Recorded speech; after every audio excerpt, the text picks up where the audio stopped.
এইখান থেকে এই জিমেলটি যেহেতু এই মোবাইলে পার্সোনাল, তো এটাকে আমরা অন করে দেবো এখান থেকে। ইয়েস, হয়ে গেছে।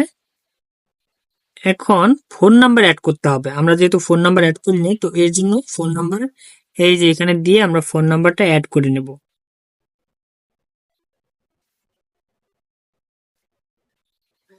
এখন আমাকে ভেরিফাই করতে হবে আমাদের ফোনের যে লকটি রয়েছে সেই লকটি এখানে দিতে হবে। তো আমি আমার ফিঙ্গার লকটি দিয়ে দিচ্ছি।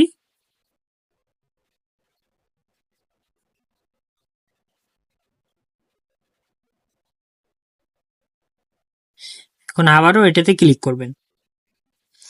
ওকে, এখানে নাম্বারটি দিয়ে দিবেন। তো আপনি আপনার নাম্বারটি দিয়ে দিবেন, যে নাম্বারটিতে জিমেল অ্যাকাউন্টটি রাখতে চাচ্ছেন সেই নাম্বার